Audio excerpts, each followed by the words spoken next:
it is a much chillier morning and last night that we had this time around. So I had to bundle up a little bit more. Got up a little bit before 6 today, so we're going to get some breakfast and then head down towards the Furnace Creek area for the afternoon and end the day with a little bit of horseback riding.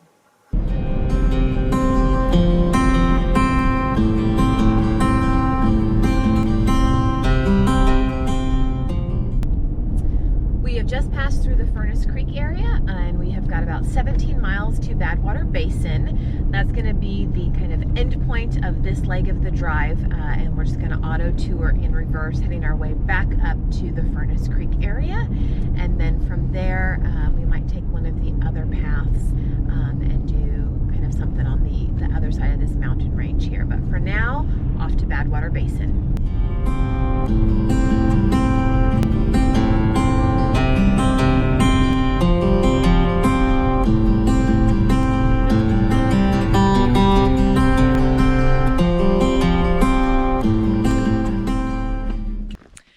We have made it to the Badwater Salt Flats, past a few cyclists on the road as well. Not sure if there's people just out having a good time riding or if there's some sort of event that's going on, but we are going to go out now and venture onto the flats.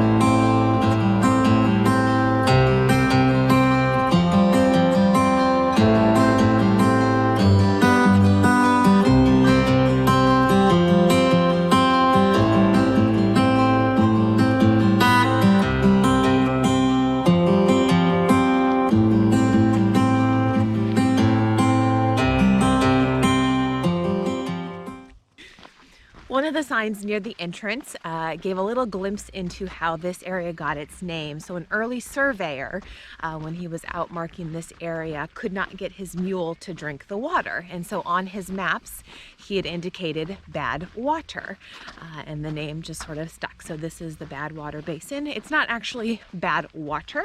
The reason that it is bad is obviously from all of these salt deposits that are out here.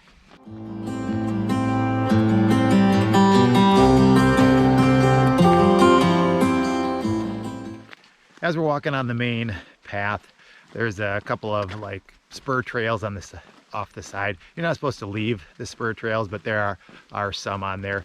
And when you look at them, or one of the ones that we just passed, it looks like it's snow. And so the dirt or the ground is initially brown, but as the more you trample it and more you degrade it, that appears when the salt shows up and the white shows up. So that's what the trail looked like that we just passed.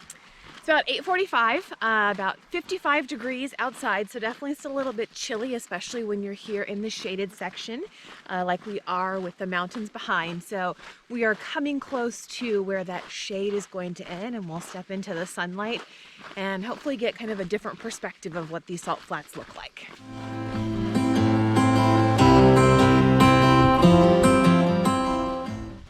Now that we've hit the sun area, it's definitely a lot warmer. It's not as brisk and cool, which is nice. So it makes our hike more enjoyable.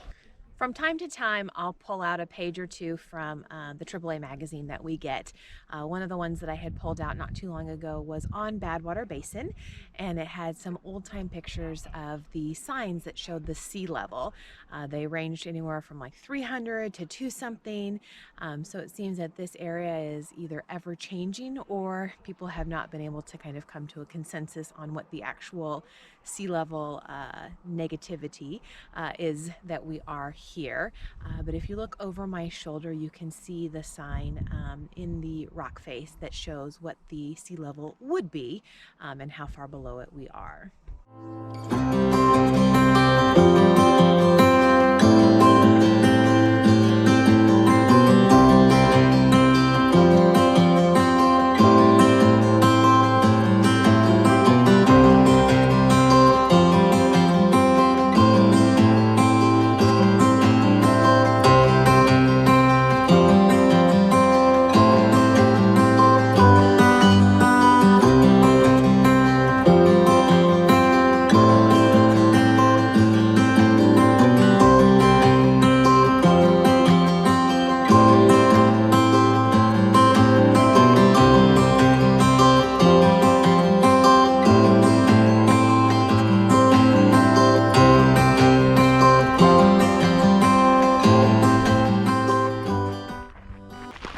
We have made it to the natural bridge.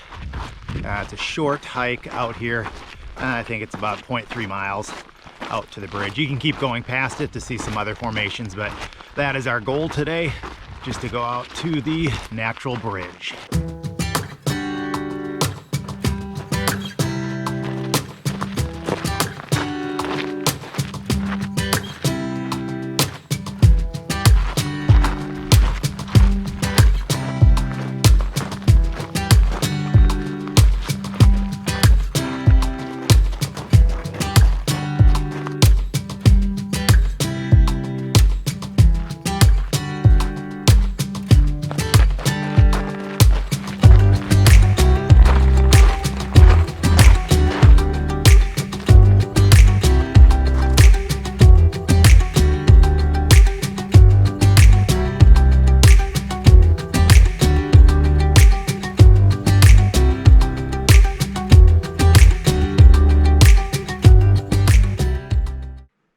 We have made it to the arch. We're going to take a look around. We still have a little bit of shade here in the canyon, so we might venture a little bit further and see what's around the next turn.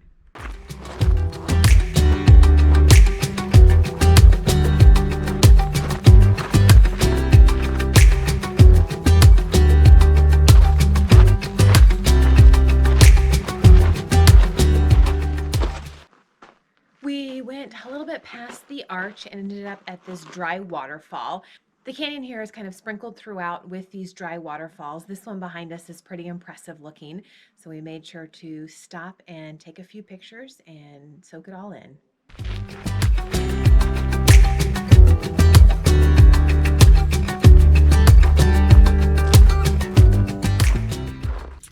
We have made it back to the car.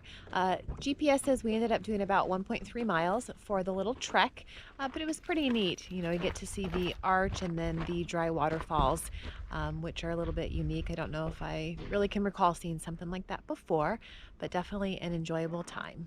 One thing that we noticed driving out to the natural bridge is there's a 1.5 mile dirt road, and it is by far the most rough road that we've been on out here. It's just a dirt road, has a lot of washboards, a lot of big ruts in it, but clearly this is by far the worst condition road that we've been on there. So if you're out here driving it, take it slow, and then you'll get there.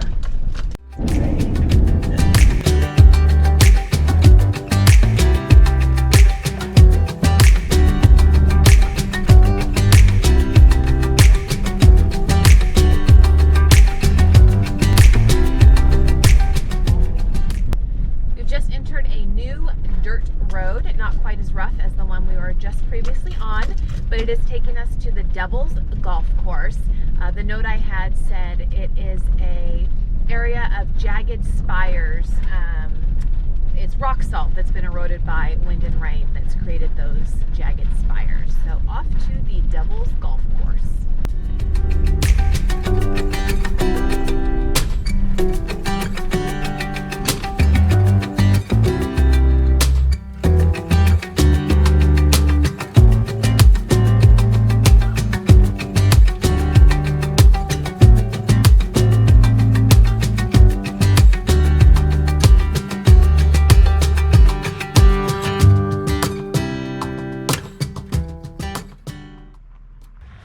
We are out here in the middle of the Devil's Golf Course, and I think the biggest striking feature of it for me is that it reminds me of a coral reef, a dried up coral reef, but the rock formations and everything like that are very pointed, and you kind of have to watch where you are stepping and what you are doing as you are traversing through here. But very cool terrain, definitely interesting and different from what we've seen so far.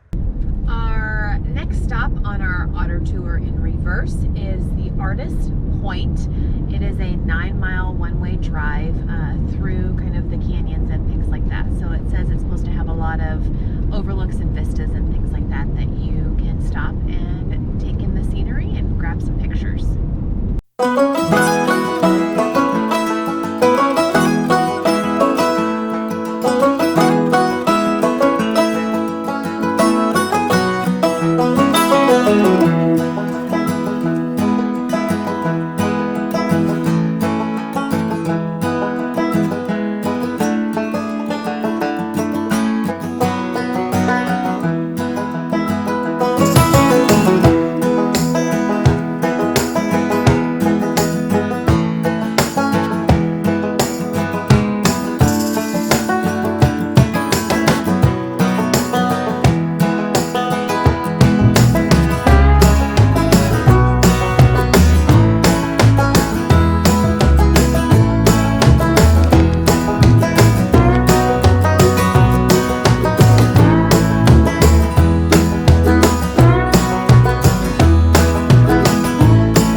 much a changing landscape as is changing of the different color iterations that you see throughout it. So you have a section called Artist Palette where there's pinks and oranges and whites and greenish colors, and then other sections are more lava-esque in color, and then you've got grays and greens and things like that, and of course the reds and the oranges. So just a very interesting drive, something a little bit different in terms of the scenery if you are out here.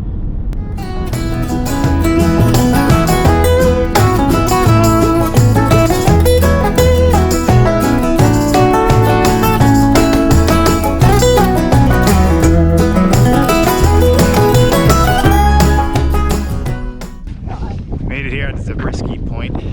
This is the most popular of the overlooks at the park. It overlooks the Badlands and then the golden color of all the hills.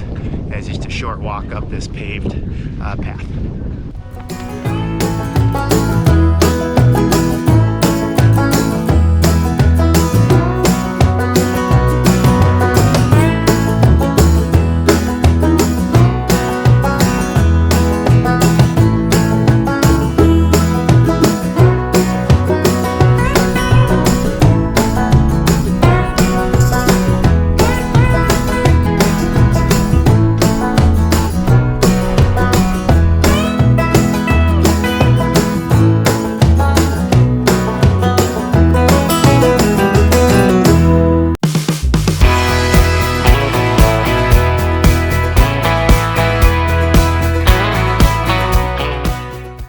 We're here at the Furnace Creek Visitor Center.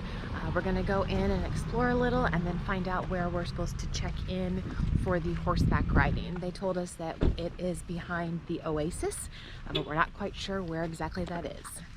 So we're hoping that they have some information on it. The horseback stuff is not really related to the National Park Service, but they should have information on it anyways.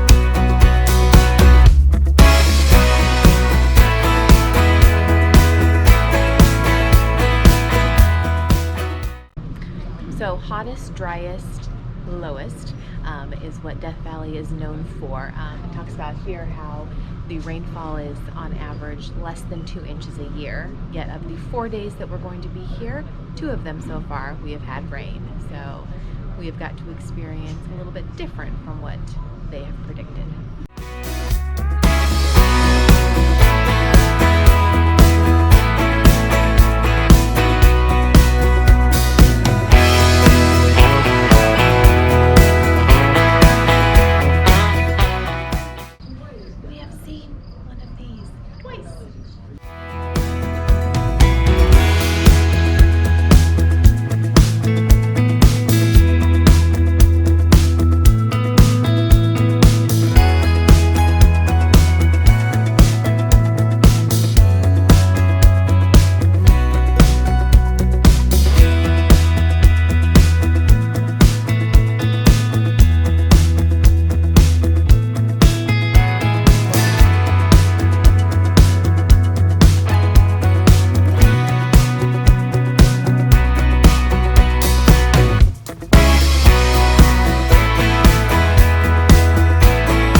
The ranger inside was extremely helpful.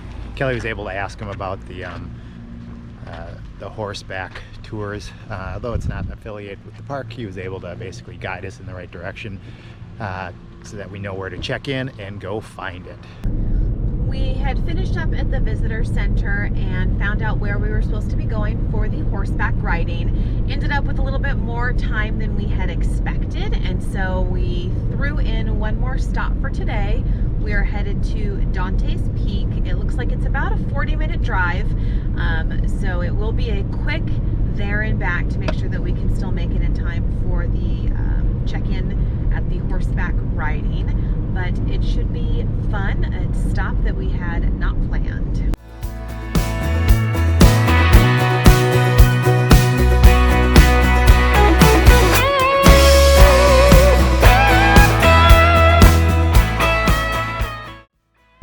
We have made it to Dante's Peak. We have about 2 minutes before we have to turn around so that we have time to make the horseback riding. So this is going to be like the movie Vacation, where they Clark takes his kid to the Grand Canyon. They're going to take a view of it for a second, and then we're going to head back out.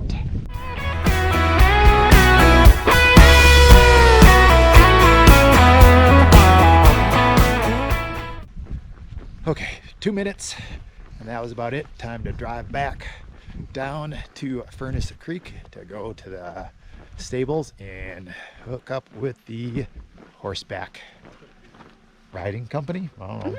What is it? Stables. Okay. Stables. All right, 40 minutes. In our haste to make sure that we make it back to the stables on time, we forgot to tell you kind of the background information on Dante's Peak. So it's about 5,400 feet high, and it's supposed to have some of the most breathtaking views of the park. So it was actually pretty interesting. You could see the salt flats and everything down below, so I could kind of just picture that we were on the opposite side of those salt flats earlier this morning, and now we're on this side of the flats, of the tracks, you might say. But headed back down now. Temperature up at the top was around 50 and a little bit of a breeze, so much cooler when you get to those higher elevations.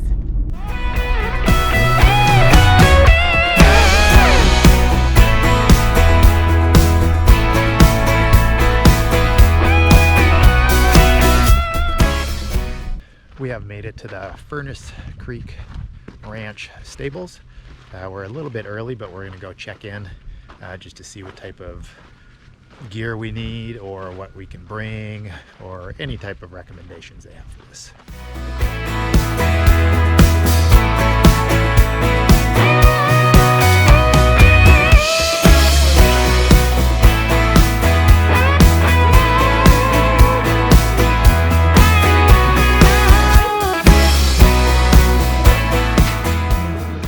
We are all checked in, ready to go. We're just waiting for everybody else to get here, and then we'll be on our way.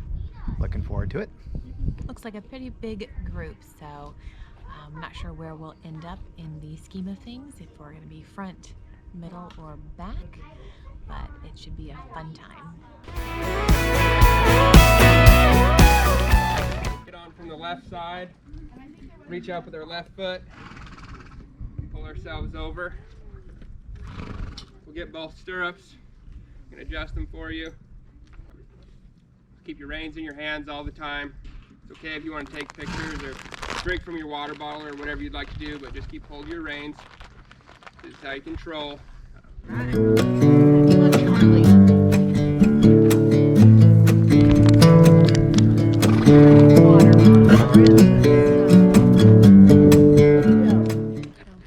This is Charlie. And I think it's Little Joe. So it looks like we got, let's see, 1, 2, 3, 4, 5, 6, 7, 8, 9, 10, 11 or 12 people with us tonight for, hour 15, hour and a half ride, sunset ride. Ready?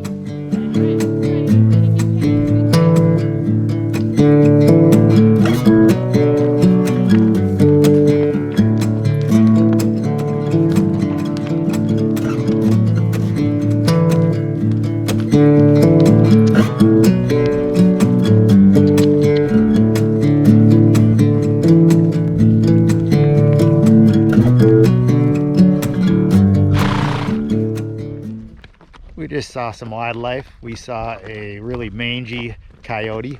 It looked like a chupacabra. It's really skinny. It looked like it had a lot of mange and stuff. Did not look very healthy. But other than the kit fox that we've seen, that is the, and a little, birds and stuff like that. That's about the, and Kelly saw a tarantula on the road when we were going to Dante's Peak. So, not too bad. And then we obviously saw some horses because we're on them, or donkeys or whatever there are.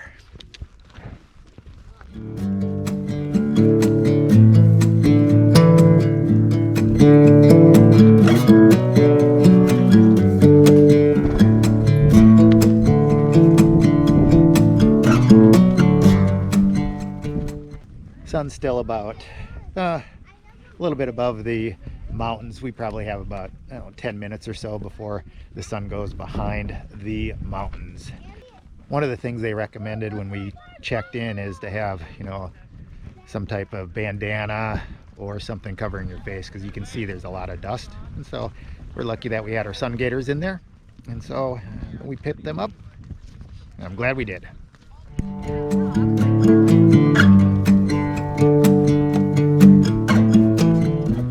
Well, we're about probably 15 minutes into the ride. So far, so good.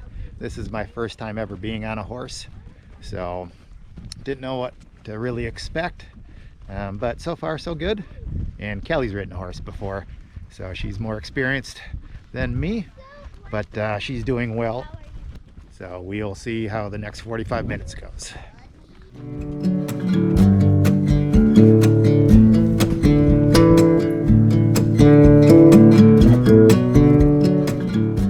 Here's a little bit of different terrain we're going on. Instead of just being complete sand and open area, it looks like, we're probably going along like some creek or some type of waterbed. We have a whole bunch of vegetation here on my left. We have about perfect weather for the ride today. When we got into the stables, it was about 74 degrees or so. But it's definitely cooling off a little bit as we ride. They recommended that, if we had a vest or some type of a light jacket, you could wear it. So we opted to choose to bring our vests, which I think is a good call, because I think, by the time we end this thing, it'll be, a little bit cooler than it is now. And right now I'm like perfect. And Kelly, are you good? Excellent. This is just like those Western movies. We're riding into the sunset.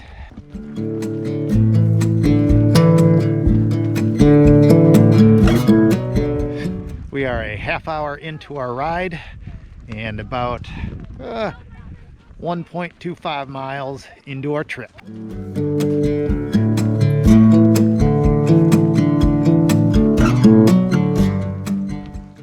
The sun is just about to duck behind the mountains.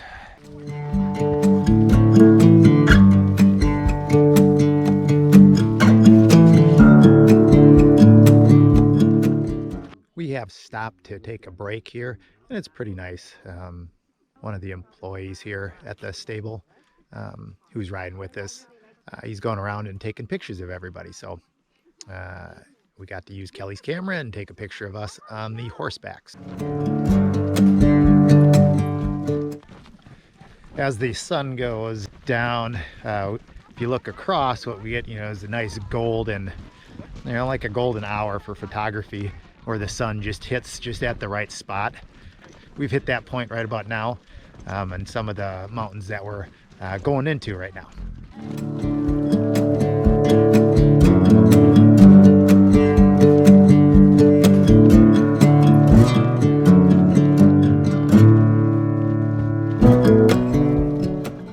We have just passed the 2-mile mark in about 50 minutes or so. So we have a little, I think it might be an hour and 15 or hour and a half total ride.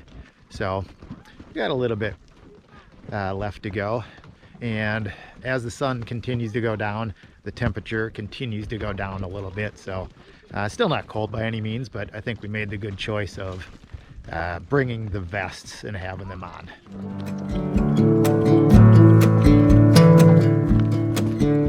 As we were going through this little section right here, one thing that Kelly and I both noticed was a lot of trash, which is unfortunate. a lot of beer cans, just other trash, things like that. So it's a shame that people, just can't. They're gonna pack it in, pack it out. It's not that hard, but it's kind of one of the unfortunate things that we've seen on the ride today. So our guide just told us that we're almost to the end, and we're almost back to the gate or the stables. And so, we're about, they said we have to make sure that we ride all the way through the gate so that we can get everybody in, and we can pretty much ride all the way to the end of the other side just to make sure everybody gets in. So we're about to round this turn, and I think we are gonna be back.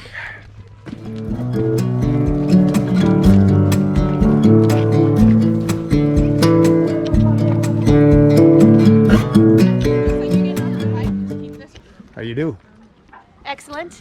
A lot of fun. How about you? Not bad. Not bad.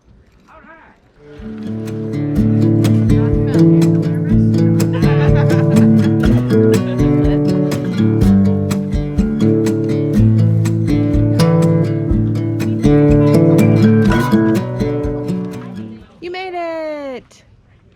Did you say goodbye to your horse? I did not. Goodbye, little Joe. So, kind of what I remember, usually when you're on kind of these little group trips, you go pretty slow, but it was still nice to get on a horse. Haven't been on one, I don't know, probably 15 years or so, but definitely enjoyed it. Oh, that was a lot of fun. We went about 2.78 miles in just over an hour. So first time on a horse, not bad. My legs are going to be sore, but overall, it's a lot of fun, and I would recommend it if you come out here. It's a good way to see Death Valley.